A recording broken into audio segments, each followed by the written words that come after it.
The desert woke before the sun. A cool wind drifted across the rugged Arizona wilderness, carrying the scent of sage and dust through the silent valleys. The towering red cliffs cast long shadows over the Apache homeland, where every stone, every tree, and every stream held the memories of generations. As the first rays of dawn touched the mountains, birds began to sing, but one man had already been awake for hours. His name was Dakota. At 32 winters, Dakota was known throughout the Apache camps as one of the finest trackers and strongest warriors alive. His sharp eyes could follow footprints that others could not even see, and his bow rarely missed its mark. Hunters admired him. Children whispered stories about his bravery. Even the tribal elders respected his wisdom. Yet despite all the honor he had earned, Dakota lived alone. Years earlier, tragedy had changed the course of his life forever. During one of the violent clashes between Apache families and armed settlers, Dakota had lost nearly everyone he loved. His parents had died defending their village. His younger brother disappeared during the attack and was never found. The woman he had hoped to marry was caught in the crossfire while helping children escape to safety. When the fighting ended, Dakota survived. Sometimes he wished he had not. Grief became a heavy blanket that never lifted. While others rebuilt their homes and celebrated new beginnings, Dakota built a small cabin at the edge of the tribal lands, far from laughter and gatherings. He believed that anyone who grew close to him would eventually suffer the same fate as those he had already lost.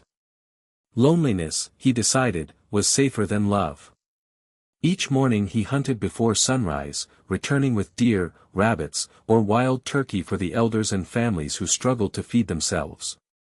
He accepted no payment.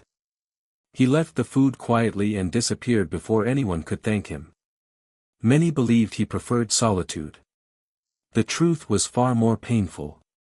Dakota longed to belong again, but fear had locked his heart behind walls stronger than stone. The elders often invited him to ceremonies around the evening fires, where stories of ancestors echoed beneath the stars.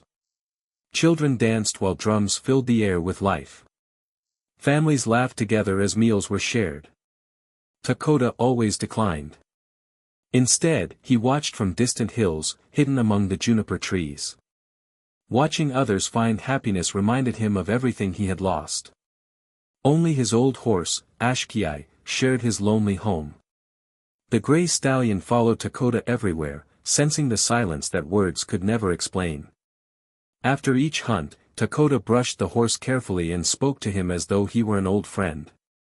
"At least you never ask me why I stay alone," he would whisper. The horse simply breathed softly, and somehow that was enough. Not far from the Apache land stood the sprawling Moreno Ranch, one of the largest cattle ranches in the territory. Wealthy, respected, and heavily guarded, it employed dozens of workers who maintained the grand house overlooking endless fields. Among them worked a young maid named Elena. Unlike many servants, Elena had not chosen the position because she dreamed of serving wealthy families. She worked because she had no other choice. Orphaned as a child, she had been taken in by the ranch owners and raised to clean floors, prepare meals, wash clothes, and care for the house from sunrise until long after sunset. The work was exhausting, but Elena refused to let hardship harden her heart. She noticed things others ignored. She saw hungry children hiding near the edge of the woods after difficult winters. She saw exhausted mothers carrying firewood farther than their strength allowed. She saw old men pretending not to be hungry so younger people could eat. Many workers believed every Apache was dangerous. Elena believed hunger looked the same on every face. Whenever extra bread remained after dinner, she quietly wrapped it in cloth instead of throwing it away. Sometimes she carried dried beans, blankets, or fresh water into the forest before dawn, leaving the supplies beneath a large cottonwood tree near the edge of Apache territory. She never waited to see who collected them. She simply whispered a short prayer and returned to the ranch before anyone noticed she had gone. What Elena did not know was that someone always watched from a distance. Dakota. The first time he discovered the carefully wrapped food, he assumed it was a trap left by soldiers. The second time, he became curious. By the third visit, he hid among the rocks before sunrise and finally saw the mysterious figure. A young woman dressed in a simple servant's clothing placed a basket beneath the cottonwood tree. She looked around nervously, folded her hands for a brief moment as if offering a silent blessing, and hurried back toward the ranch. She never spoke. She never asked for thanks. She simply gave. Dakota remained hidden until she disappeared beyond the hills. Slowly he walked toward the basket. Inside lay fresh bread, dried fruit, warm blankets, and a small note written in careful handwriting. It contained only 4 words. May this bring peace. Dakota stared at the note for a long time. For years he had believed kindness had vanished from the world beyond his people. Now a stranger had quietly challenged everything he thought he knew. He folded the note carefully and slipped it into the small leather pouch he carried around his neck. Neither Dakota nor Elena realized that this silent act of compassion had already begun changing 2 lonely lives. Before long, destiny would force their paths to cross in ways neither of them could imagine. The fragile peace between the Apache and the settlers did not last. As spring gave way to summer, whispers of violence spread across the territory like wildfire. A shipment of cattle had vanished from a nearby ranch, and without proof, many settlers blamed the Apache. At the same time, several Apache hunters returned with stories of armed patrols trespassing on tribal hunting grounds and threatening anyone they encountered. Fear replaced reason. Old wounds, never fully healed, reopened. Every conversation seemed to end with the same warning. Another war is coming. Dakota heard those words almost every day. The tribal council gathered beneath an ancient oak tree, where elders discussed the growing danger late into the night. Young warriors demanded revenge, insisting that the settlers would never stop taking Apache land unless they were forced to retreat. The older leaders urged patience, knowing another battle would cost countless innocent lives. Dakota listened quietly from the edge of the circle. He had fought before. He knew what war truly looked like. It was not glory. It was burned homes, grieving mothers, and children left without families. When one of the younger warriors stood and declared, "We must strike first before they destroy us," several voices shouted in agreement. Dakota finally rose to his feet. "If we fight because of rumors," he said calmly, "then we become servants of fear instead of protectors of our people." The gathering fell silent. His words carried weight because everyone knew what he had lost. No one understood the price of violence better than Dakota. Miles away at the Moreno ranch, Elena sensed the same growing tension. The atmosphere inside the grand house had changed. Ranch hands cleaned their rifles instead of repairing fences. Guards doubled their patrols, and conversations stopped whenever Elena entered a room. One evening, while serving supper, she overheard Mr. Moreno speaking with neighboring landowners. "If the Apache attack," one man said, slamming his fist against the table, "we'll drive every last one of them from these lands." Another nodded. "They understand only force." Elena lowered her eyes, hiding her unease. She remembered the hungry children she had silently helped over the past several months.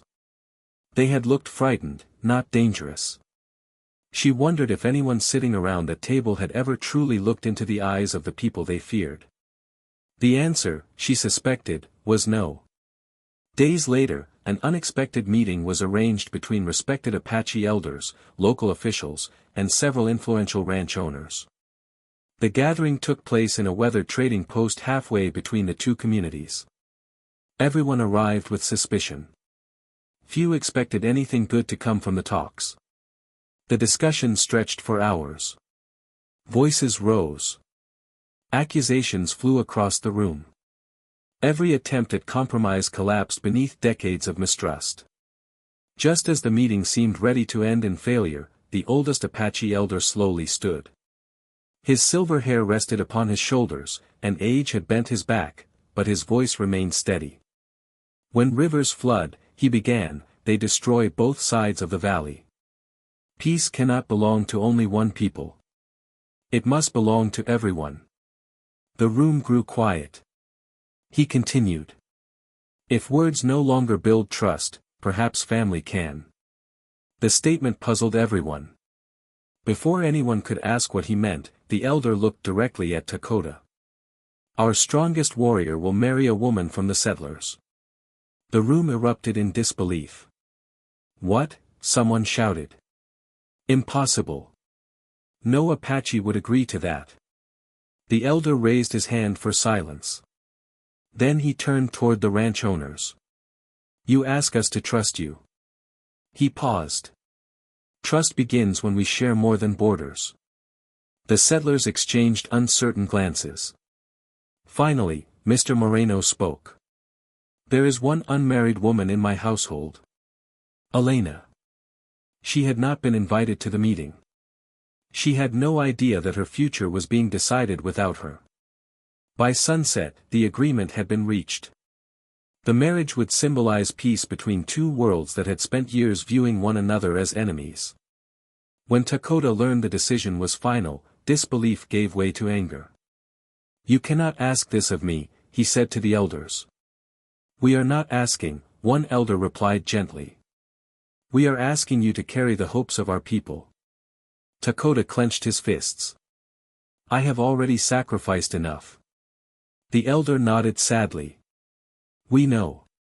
But sometimes the greatest sacrifice is choosing peace when your heart longs to walk away.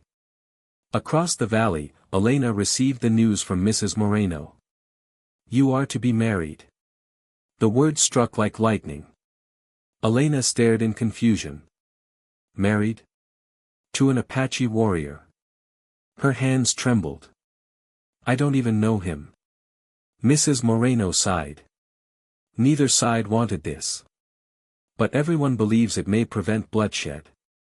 That night, Elena sat alone in the small room she had called home since childhood. She looked around at the plain wooden bed, the worn blanket, and the tiny window overlooking the moonlit fields. She had always dreamed that if she ever married, it would be for love. Instead, strangers had chosen her future. Across the mountains, Dakota sat beside his campfire with the small note Elena had once left inside a basket. May this bring peace. He read the words again and again. Peace. It had seemed like a distant dream. Now it demanded more from him than he had ever imagined. Neither Dakota nor Elena wanted the marriage awaiting them. Both believed they were surrendering the lives they had hoped for. Neither realized that destiny was quietly preparing to give them something they had stopped believing they would ever find. A place where loneliness could finally come to an end. The wedding took place beneath a cloudless desert sky. There were no grand celebrations, no joyful songs, and no smiling families gathered to witness a love story. Instead, Apache elders stood on one side of a small clearing while settlers and ranch workers remained on the other. The space between them seemed wider than the land itself, filled with years of distrust and silent judgment. Dakota stood tall, dressed in traditional Apache clothing, his expression calm but unreadable. He had accepted the marriage because he believed it might spare innocent lives, not because he wanted a wife. Across from him stood Elena in a simple cream-colored dress. Her hands trembled as she listened to the elder bless their union. She had spent the night wondering whether she was making the greatest mistake of her life, yet she also knew refusing the marriage could reignite the violence everyone feared.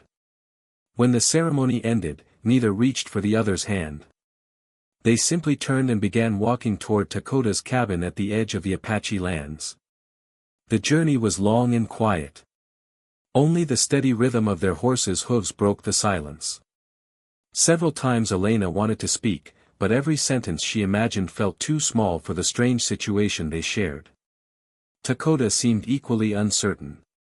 He had faced charging soldiers without fear, yet he could not think of a single thing to say to the woman now riding beside him.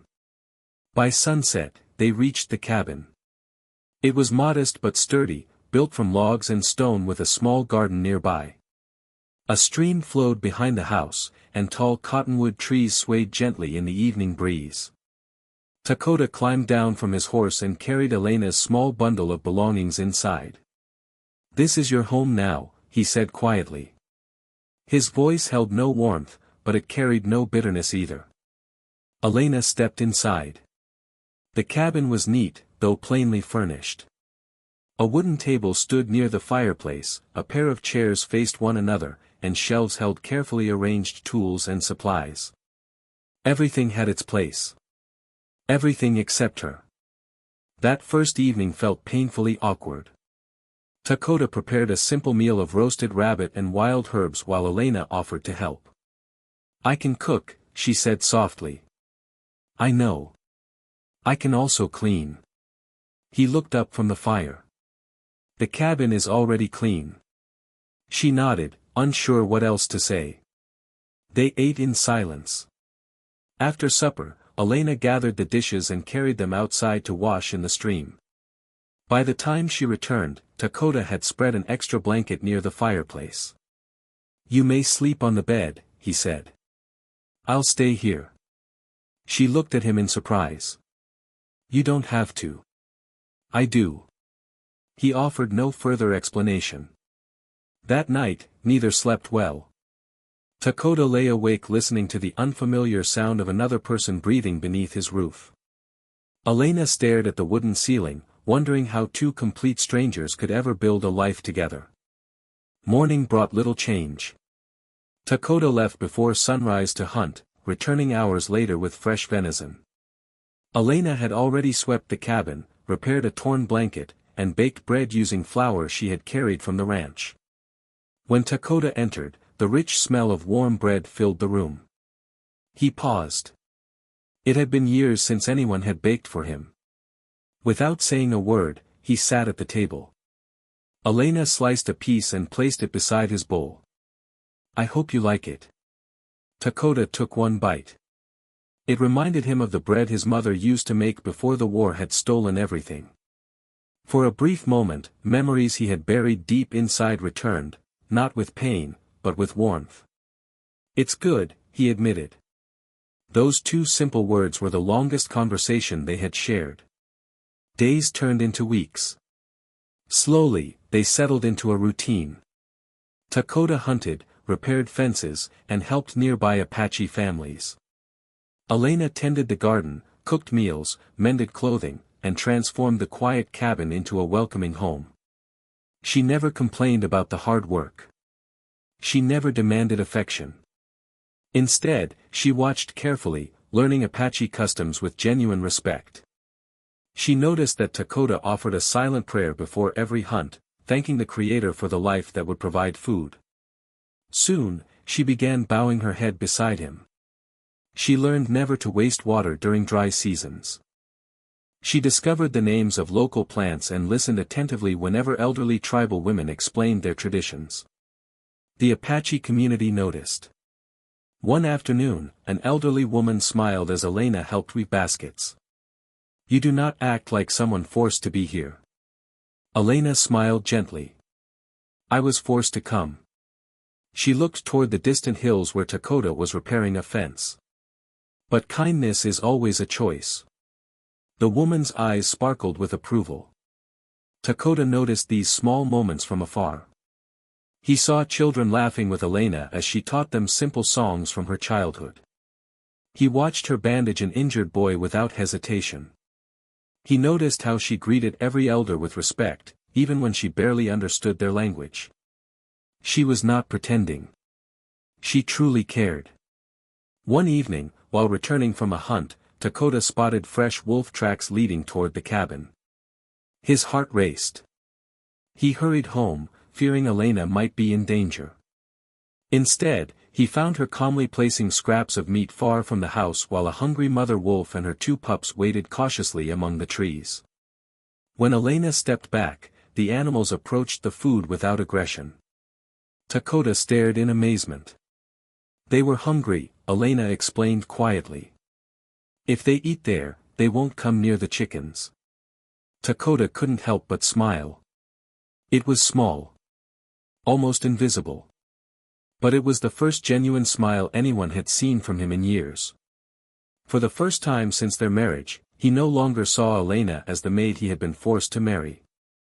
He saw a woman whose quiet compassion reached people, and even animals, without asking for anything in return. And though neither of them spoke the words aloud, something inside Takota's guarded heart had begun to change. The walls built from years of grief were no longer as strong as they once had been. A single act of kindness at a time, Elena was finding the door he had believed would remain closed forever. Summer faded into early autumn, and life at the cabin settled into a peaceful rhythm neither Takota nor Elena had expected. The silence between them no longer felt uncomfortable. Instead, it had become familiar, filled with quiet understanding rather than uncertainty. Every morning, Elena baked fresh bread while Takota prepared for the day's work. Before leaving, he always made sure there was enough firewood stacked outside and fresh water drawn from the stream. At first, Elena assumed he did these things out of duty. Eventually, she realized he did them because he cared. She found herself waiting for the sound of his horse returning each evening. And Takota, without admitting it even to himself, began looking forward to seeing the warm light glowing from the cabin window after long days in the hills. For the first time in years, the lonely house felt like a home. But peace is often most fragile just before it is broken. One afternoon, several riders approached the Moreno ranch. At their head was Victor Hale, a wealthy cattle investor who had recently become Mr. Moreno's business partner. Unlike Mr. Moreno, who had reluctantly accepted the peace agreement, Victor despised the Apache. He believed fear was the only way to control people. When he learned that one of the ranch's former maids had married an Apache warrior, he was furious. "A servant belongs where she was hired," Victor said coldly. "And if she has chosen to live among savages, someone should remind her who owns her labor." Mr. Moreno shook his head. "She is no longer under my employment." Victor's expression hardened. "Then I'll bring her back myself." Ignoring every warning, Victor gathered 6 armed men and rode toward the Apache lands before sunrise the next morning. Meanwhile, Elena spent the day gathering herbs along the stream while Takota repaired a broken footbridge several miles away. She was humming softly as she filled a woven basket when the sound of galloping horses echoed through the valley. Her smile disappeared. 7 riders emerged from the trees. Victor rode at the front. "There you are," he said with a satisfied grin. "I've come to take you home." Elena stepped backward. "This is my home." Victor laughed. "No. You were a maid. You belong at the ranch." "I belong where I choose," Elena answered, her voice steadier than she felt. Victor's smile vanished. "Seize her." 2 men climbed down from their horses and moved toward her. Elena turned and ran. Branches whipped against her arms as she raced through the forest toward the cabin. Behind her came shouting, pounding hooves, and the unmistakable sound of men determined to catch her. She knew she could not outrun horses forever. Far away, Takota heard the distant echoes. Years of hunting had sharpened every instinct. Something was wrong. Without hesitation, he leaped onto Ashkiai and urged the gray stallion forward. The horse thundered across rocky trails faster than ever before. As Takota neared the stream, he spotted Elena running through the trees. Behind her rode armed men. His heart dropped. He had seen this kind of fear once before. He had sworn never to let it happen again. Drawing his bow in one smooth motion, Takota guided Ashkiai between Elena and the riders. "Stop," he shouted. The riders hesitated. Victor did not. "Move aside. She comes with us." Takota's eyes remained fixed on him. "She is my wife." Victor sneered. "A servant doesn't become your wife because of one ceremony." Takota slowly raised his bow. "Leave." For a moment, no one moved. Then Victor gave the order. "Take them both." Chaos erupted. The first rider charged. Takota's arrow struck the ground directly in front of the horse, forcing it to rear backward. A second rider swung a rope toward Elena, but Takota intercepted him before it reached her. The struggle spread across the clearing. Takota never aimed to kill. He fought only to protect. Using remarkable speed and precision, he disarmed one attacker after another, knocking weapons from their hands and forcing them back. But numbers eventually took their toll. One frightened rider fired his rifle. The shot echoed across the valley. Dakota staggered. A bullet grazed his shoulder, tearing through flesh before passing by. Blood soaked his sleeve. Dakota! Elena cried. Ignoring the pain, he remained between her and the attackers. Victor suddenly realized the fight was turning against him. Apache hunters, having heard the gunfire, were already racing toward the clearing. "We're leaving," he shouted. The riders retreated, disappearing into clouds of dust before the hunters arrived. Only then did Dakota lower his bow. His knees weakened. He collapsed. Elena caught him before he struck the ground. His face had grown pale, and blood continued flowing from the wound. "Stay with me," she whispered, fighting back tears. With the help of the arriving hunters, she brought him back to the cabin. For the next 2 days, Elena barely left his side.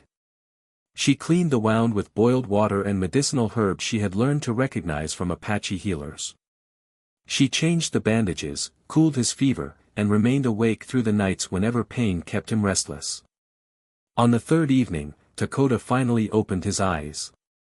The first thing he saw was Elena asleep beside the bed, her head resting against folded arms. She looked exhausted. A half-finished bandage still rested in her hands. Dakota watched her quietly for a long moment. No one had cared for him like this since his mother. As if sensing his gaze, Elena slowly woke. Relief flooded her face. "You frightened me," she whispered. Dakota reached for her hand. It was the first time he had ever done so willingly. "You stayed." She smiled softly. "Of course I stayed. You protected my life." Her eyes glistened. "And you are worth protecting, too."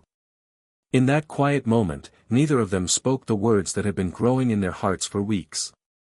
They didn't need to. Love had revealed itself, not through grand promises or perfect moments, but through sacrifice, courage, and the unwavering decision to stand beside one another when it mattered most. And from that day forward, Dakota no longer believed he carried his burdens alone. Dakota's shoulder healed slowly, but something far more important had already begun to mend. The invisible wounds he had carried for years. For the first time since losing his family, he no longer woke each morning expecting to face the world alone. Elena's gentle presence had become as constant as the sunrise. She never treated him like the fearless warrior others admired. Instead, she cared for the man behind the title, the man who still carried grief in his heart. As the weeks passed, Dakota regained his strength. One crisp autumn morning, he insisted on helping Elena gather firewood despite her protests. "You should rest another few days," she said, adjusting the sling that still supported his arm. He smiled faintly. "If I stay inside any longer, you'll start giving orders like the tribal elders." Elena laughed. The sound echoed through the trees. Dakota paused for a moment, realizing how much he had missed hearing laughter around his home.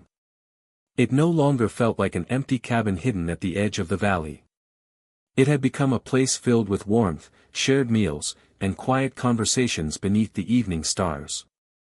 Yet beyond their peaceful life, trouble continued to stir. Victor Hale had not forgotten his humiliation. Though he had retreated after the failed attack, he now spread false stories throughout the settlements. He claimed the Apache had kidnapped Elena and forced her into marriage. His lies fueled old fears, convincing many settlers that peace had been a mistake. The rumors eventually reached both the tribal council and the ranch.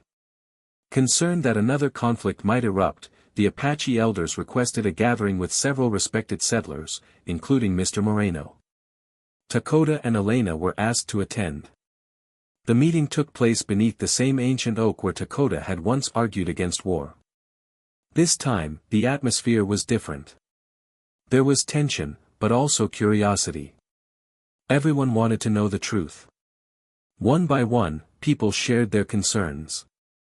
Some settlers questioned whether Elena had truly chosen to remain with Dakota.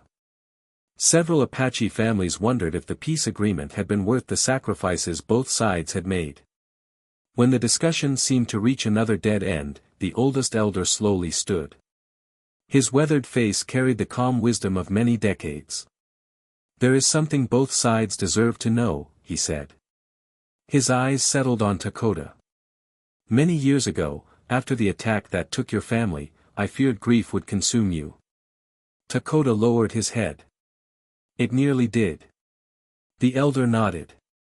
"I watched you build walls around your heart." He then turned toward Elena. "And I also watched a young servant leave food beneath a cottonwood tree, believing no one would ever know." Elena's eyes widened. "You knew." The elder smiled. So did Dakota. She looked at her husband in surprise. "You saw me?"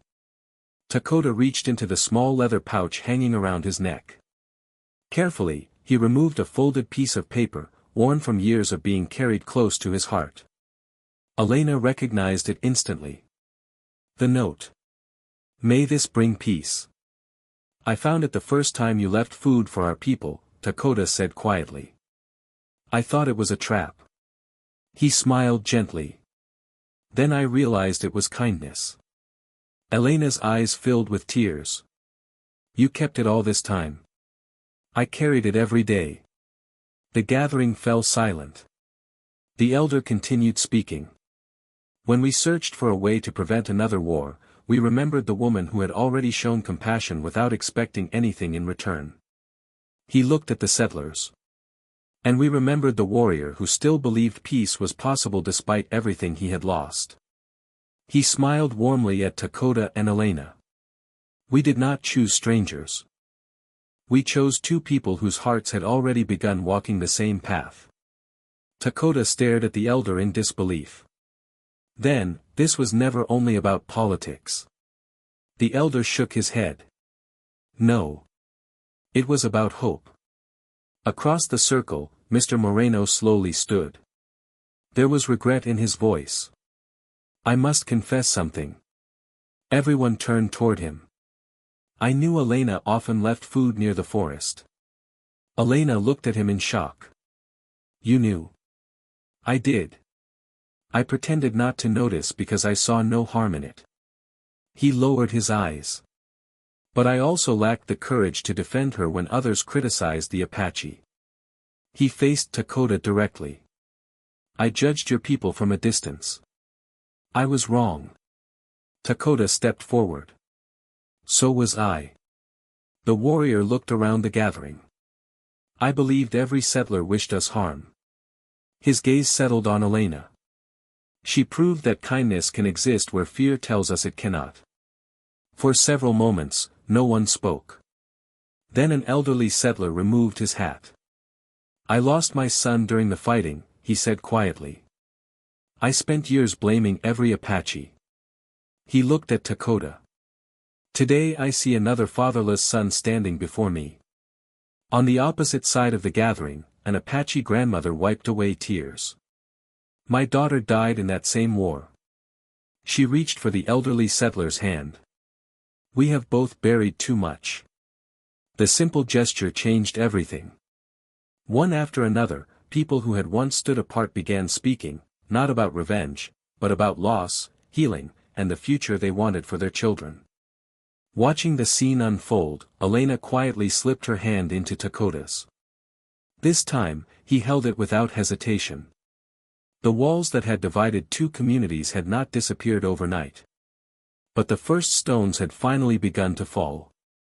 And Dakota understood something he had never believed possible. The marriage that had begun as a sacrifice had become a gift. Not because fate had forced two strangers together, but because compassion, patience, and trust had transformed strangers into partners, and partners into the hope that two wounded worlds desperately needed. Winter arrived quietly, covering the valleys with frost and painting the distant mountains white. The cold air carried a different feeling than it had in years past. Instead of whispers of war, people spoke of harvests, trade, and the hope that peace might finally endure. Dakota and Elena's cabin had become more than a home. It had become a place where Apache families and settlers occasionally gathered together. Around the warm fireplace, stories were shared instead of suspicions. Children laughed together without caring which side of the valley they had come from. The sight would have seemed impossible only months earlier. Yet one man refused to accept the changing world. Victor Hale. Humiliated by his failed attempt to take Elena back and angered by the growing friendship between the two communities, Victor devised one final plan. Under the cover of darkness, he and a handful of hired men rode toward the valley with torches, intending to burn several storage barns belonging to both the Apache and the settlers. If they blame each other, Victor told his men, peace will collapse, and they'll finish what they started years ago. Before the fires could be lit, a young Apache boy gathering firewood spotted the riders and raced to warn the village. The alarm spread quickly. Dakota, though fully recovered, grabbed his bow and mounted Ashkiai without hesitation. Settlers from the Moreno ranch also answered the call, riding alongside Apache warriors instead of against them. For the first time, they stood together. When Victor reached the barns, he found not frightened victims, but united defenders waiting for him. This ends tonight, Dakota called. Victor laughed bitterly. You think these people will ever trust one another? They already do, Elena answered as she stepped beside Dakota. Victor glanced around. Apache warriors stood shoulder to shoulder with ranch hands. Elders stood beside farmers. The hatred he had counted on was nowhere to be found. Realizing he had lost, Victor tried to flee. But his own horse slipped on the frozen ground, throwing him into the snow. Within moments, he was surrounded. Rather than seeking revenge, Dakota lowered his weapon. No more blood, he said calmly. Hatred has taken enough from all of us. The local authorities arrived shortly afterward and arrested Victor along with the men who had followed him. His scheme to destroy the peace was over before a single building had burned. As spring returned to the valley, the communities decided to celebrate something they had not shared in generations. A festival of peace. Families from both sides gathered beneath the great cottonwood tree that had unknowingly connected Dakota and Elena long before they had ever spoken. Tables overflowed with food, musicians filled the air with songs, and children played games together across the open fields. The oldest Apache elder slowly rose to address the crowd. When we asked Dakota and Elena to marry, he began, many believed we were placing an impossible burden upon two innocent people. Soft laughter spread through the gathering. I believe we were the ones who received the gift. The crowd applauded. Mr. Moreno stepped forward next. Because of their courage, my grandchildren will grow up knowing neighbors instead of enemies. Then he turned toward Dakota. I owe you my gratitude. Dakota shook his head. We all chose this path together. The elder smiled. Perhaps. But there is still something left unsaid. He looked directly at Dakota. The crowd grew quiet. Dakota understood. Slowly, he turned to Elena. She looked at him with the same gentle smile that had first caught his attention beneath the cottonwood tree. Taking both of her hands in his own, he spoke clearly enough for everyone to hear. When our marriage was announced, I believed my life had ended. A few people lowered their eyes, remembering those difficult days. I thought I was being forced to surrender the last piece of freedom I had left. He paused, his voice growing softer. But I was wrong. He smiled at Elena. They may have forced me to stand beside you on our wedding day. A ripple of laughter moved through the crowd. They may have called us husband and wife before we truly knew one another. His eyes never left hers. But no one forced me to love you. Emotion filled Elena's eyes. You earned my heart with every quiet act of kindness. You healed wounds that years of solitude never could. You showed me that strength is not found only in battle, but in compassion, forgiveness, and hope. A tear rolled gently down Elena's cheek. I once believed loneliness was the safest way to live, Dakota continued. Then you walked into my life carrying nothing more than bread, kindness, and a prayer for peace. He reached into the familiar leather pouch around his neck and carefully unfolded the weathered note he had carried since the day he first found her gift. Though faded with age, the words were still visible. May this bring peace. He placed the note in Elena's hands. It did. The crowd stood in silence before breaking into heartfelt applause. Under the branches of the cottonwood tree, Dakota embraced his wife, not because tradition required it, but because love had made it natural. The lonely Apache warrior who had once believed his heart was beyond repair finally understood the truth. The marriage had been arranged by others. The love had been chosen by them. And as the sun set over the valley, where enemies had become neighbors and strangers had become family, everyone present knew they were witnessing something greater than the ending of one story. They were witnessing the beginning of a legacy built not on fear or force, but on kindness, courage, and a love that had changed two hearts, and, in time, an entire community.